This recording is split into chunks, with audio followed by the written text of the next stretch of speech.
আমি আমার রাজনৈতিক বিশ্লেষণ শুনবার জন্য গত 10 মাসে বাংলাদেশে যেন কোনো সুনির্দিষ্ট আইন বিধির আওতায় নয়, বরং দলবদ্ধ শৃঙ্খলতা আর বিক্ষিপ্ত প্রতিশোধের ছায়ায় পরিচালিত হচ্ছে। 2024 সালের 5 আগস্ট শেখ হাসিনা সরকারের পতনের পর অন্তর্বর্তী সরকার ক্ষমতায় এসে যেসব আশ্বাস দিয়েছিল, আইনের শাসন, শান্তিপূর্ণ সহাবস্থান এবং সাংবিধানিক স্থিতিশীলতা, তা আজ পুরোটাই প্রশ্নবিদ্ধ। এ সময় দেশে ক্রমবর্ধমান অপরাধ, রাজনৈতিক সহিংসতা এবং ভয়ঙ্কর এক মব সংস্কৃতি যেন স্বাভাবিক হয়ে উঠেছে। সর্বশেষ সাবেক প্রধান নির্বাচন কমিশনার নুরুল হুদার উপর প্রকাশ্য দিবালোকে জুতার মালা পরিয়ে চর থাপ্পড় মেরে ডিম ছুঁড়ে গ্রেপ্তার করার যে দৃশ্য সারা দেশের মানুষ দেখেছে, তা ছিল শুধু এক ব্যক্তির উপর হামলা নয়, এটি ছিল গোটা বিচার ব্যবস্থার, নাগরিক অধিকারের এবং আইনের শাসনের ওপর এক সজোর চপেটাঘাত।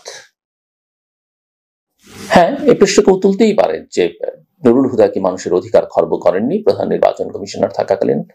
নিশ্চিতভাবেই বলা যায় তিনি সেটা করেছেন, তিনি অন্যায় করেছেন। কিন্তু এক অন্যায়কে আরেক অন্যায় দিয়ে মোকাবেলা করাটা কোনোভাবেই সমীচীন নয়। তাহলে পরিবর্তনটা হলো কোথায়?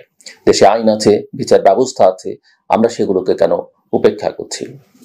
পুলিশের উপস্থিতিতে একজন সাবেক সাংবিধানিক পদধারীর গায়ে হাত তোলা, তাকে ঘেরাও করে অপমান করা, এটা যদি এখন গণতন্ত্র হয়, তবে প্রশ্ন উঠতেই পারে আমাদের গন্তব্য কোথায়? গণপিটুনি বা মব জাস্টিসে বাংলাদেশে একেবারে নতুন নয়। বিগত এক দশকে মাঝে মধ্যে এমন ঘটনা ঘটেছে, কিন্তু এখন তার বিশেষত্ব হলো এর ব্যাপ্তি, প্রকাশ্যতা এবং দায়মুক্তি।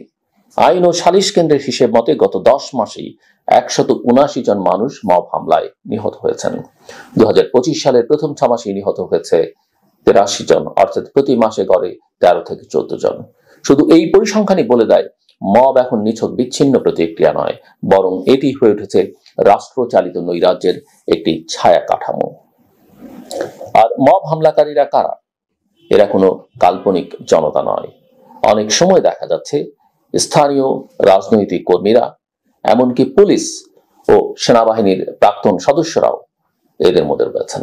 প্রকাশ্যে কারো গায়ে হাত তোলা, ভিডিও ধারণ করে তা সামাজিক মাধ্যমে ছড়িয়ে দেয়া, তারপর কোনো গ্রেপ্তার নেই, বিচার তো দূরের কথা, এসব যেন এক ধরনের নীরব সমর্থন পাচ্ছে রাষ্ট্রযন্ত্রের কাছ থেকে। পুলিশের ভাষ্যমতে তারা চেষ্টা চরিত্র করছে, তদন্ত চলছে, কিন্তু এই তদন্তে যেন আরেকটি নতুন কৌতুক।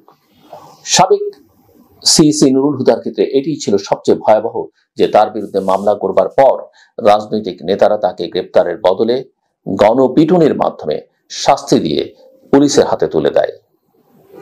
যারা এটা করেছে তারা অনেকেই ভিডিওতে নিজেদের রাজনৈতিক পরিচয় ঘোষণা করেছে। কেউ কেউ বলছে তারা স্থানীয় পর্যায়ের বিএনপি বা সহযোগী সংগঠনের কর্মী, অথচ দলের কেন্দ্রীয় নেতারা বলছেন এটা বিচ্ছিন্ন ঘটনা, আমরা দলীয়ভাবে জড়িত নেই। এই না থাকার সংস্কৃতি আজকের সংকটের মূলে। রাজনীতিকরা ক্ষমতার বাইরে গিয়েও প্রতিহিংসার রাজনীতি থেকে বেরিয়ে আসতে পারছেন না। প্রশ্ন হচ্ছে, কেন এই মব সংস্কৃতি এমন যেতে বসেছে? কারণ একটাই, দৃষ্টান্তমূলক শাস্তির অভাব। মবের ভিডিও আছে, চেহারা আছে, পরিচয় আছে, কিন্তু গ্রেফতার নেই, অভিযোগপত্র নেই, বিচার তো বহু দূরের কথা।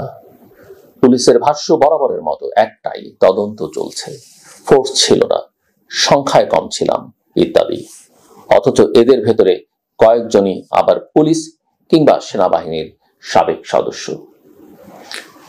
একজন সাবেক আইজিপি স্পষ্ট করে বলেছেন যে এই ধরনের ঘটনায় পুলিশের ভূমিকা একেবারেই অগ্রহণযোগ্য। শুধু রাজনৈতিক হিংসা বা ধর্মীয় উস্কানি নয়, পারিবারিক দ্বন্দ্ব, নারী সংক্রান্ত বিরোধ, এমনকি অনলাইন গুজবের ভিত্তিতেও মানুষ মার খাচ্ছে, অপমানিত হচ্ছে, গ্রেপ্তার হচ্ছে। গত 1 মাসেই দেখা গেছে একজন জনপ্রিয় ইউটিউবার স্ত্রীর সঙ্গে ঝগড়া করে তার বাসায় গিয়ে মব নিয়ে উপস্থিত হয়েছেন। আরেকটি ঘটনায় দেখা গেছে এক বৃদ্ধ সেলুন কর্মী এবং তার ছেলেকে ধর্ম অবমাননার অভিযোগ তুলে মারধর করে পুলিশে সোপর্দ করা হয়েছে। সমাজে মব এখন যেমন অস্ত্র, তেমনি বিনোদনের উৎস। সামাজিক মাধ্যমে তার জনপ্রিয়তা, তার মিথ গড়ে উঠছে। শুধু বেসামরিক জনগণ নয়, পুলিশও এখন মবের শিকার। পুলিশের বিরুদ্ধে মামলা হচ্ছে, গাড়ি ভাঙচুর হচ্ছে, থানায় মামলা হচ্ছে। 2024 সালের আগস্ট থেকে এ পর্যন্ত পুলিশের উপর হামলার ঘটনা ঘটেছে প্রায় 477টি, যার মধ্যে মে মাসেই ঘটেছে 62টি। চিত্রটি পরিষ্কার, যারা আইন প্রয়োগ করবে তারাই এখন নিরাপদ নয়। তাহলে প্রশ্ন জাগে, রাষ্ট্র কোথায়? প্রধান উপদেষ্টা, উপদেষ্টা পরিষদ, প্রশাসন এরা কি করছেন? মাঝে মাঝে বিবৃতি আসে, মব সহ্য করা হবে না, আইন হাতে নেওয়া যাবে না, কঠোর ব্যবস্থা নেওয়া হবে, এইসব।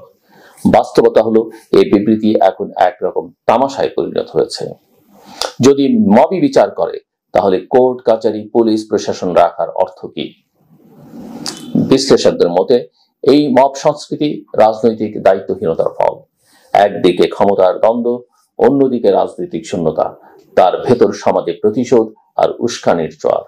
এই পরিস্থিতি রাজনৈতিক দলগুলো চুপ থেকে এই পরিস্থিতিকে আরো গভীর করেছে। মব হোক আওয়ামী লীগের, বিএনপির কিংবা এনসিপির নামের, রাষ্ট্র যেন সবাইকে সমানভাবে বিচার করছে না। এর ফলাফল অত্যন্ত ভয়ঙ্কর। একদিকে বিচারের আস্থা কমছে, অন্যদিকে নিজেই বিচার করো মনোভাব সমাজে গভীরভাবে গেঁথে যাচ্ছে। এক ধরনের ভয়ের সংস্কৃতি তৈরি হচ্ছে, যেখানে সবাই ভাবছে আজ নয়তো কাল আমি হব মবের টার্গেট। এই ভয় একদম নিম্নবর্ণ থেকে মধ্যবিত্ত, এমনকি ক্ষমতার অংশীদারদেরও ভেতরও ছড়িয়ে পড়েছে। বিএনপি ও অন্তর্বর্তী সরকারের মধ্যে চলমান রাজনৈতিক দ্বন্দ্বের মধ্যে এই মব সংস্কৃতি আরো ঘনীভূত হচ্ছে।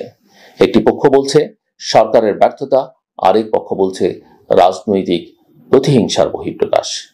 কিন্তু জনগণের চোখে দুপক্ষই দায়ী। কেননা সরকার যেখানে ব্যর্থ, বিরোধী দলও সেখানে ন্যূনতম নৈতিক অবস্থান দেখাতে পারছে না, বরং অনেক ক্ষেত্রেই উস্কানি বা সহানুভূতির আচরণ করতে দেখা যাচ্ছে। বাংলাদেশ যে একটি ক্রান্তিকালে রয়েছে তা বোঝার জন্য বিশেষজ্ঞ হবার দরকার নেই। এটা এমন এক সময় যেখানে রাষ্ট্র তার নাগরিকের নিরাপত্তা নিতে পারছে না, বিচার ব্যবস্থা কার্যকর নয়, রাজনৈতিক দলগুলো বিবেকের আলো ছাড়া চলছে, আর জনগণ মবের হাতে বিচার দেখে অভ্যস্ত হয়ে পড়ছে। এই পরিস্থিতি যদি আমরা থামাতে চাই, এখনই রাষ্ট্রকে কঠোর, নিরপেক্ষ এবং দৃষ্টান্তমূলক পদক্ষেপ নিতে হবে। শুধু বিবৃতি নয়, বিচার করতে হবে, দোষীদের শাস্তি দিতে হবে, দলীয় পরিচয় যাই হোক না কেন।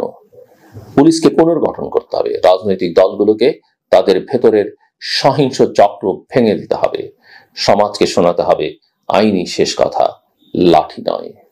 নইলে খুব শিগগিরই এই মবের মুল্লুক আমাদের গণতান্ত্রিক রাষ্ট্র নয়, বরং একটি দলবদ্ধ নৈরাজ্যের দেশে পরিণত করবে, যেখানে নিরাপত্তা নয়, প্রতিশোধী হবে শাসনের নতুন মানদণ্ড। শেষ করবার আগে বলি, প্রকৃতি আমাদের বন্ধু। প্রকৃতিকে ভালোবাসুন, গাছ লাগান। প্লাস্টিকের ব্যবহার আপনি একেবারে বাদ দিতে পারবেন সেটা আমি বলবো না, সেটাকে কমিয়ে আনুন যতটা সম্ভব, এবং পৃথিবীটাকে বাসযোগ্য করে তুলুন। আমার কথা শুনবার জন্য আপনাদের সবাইকে ধন্যবাদ। সবার জন্য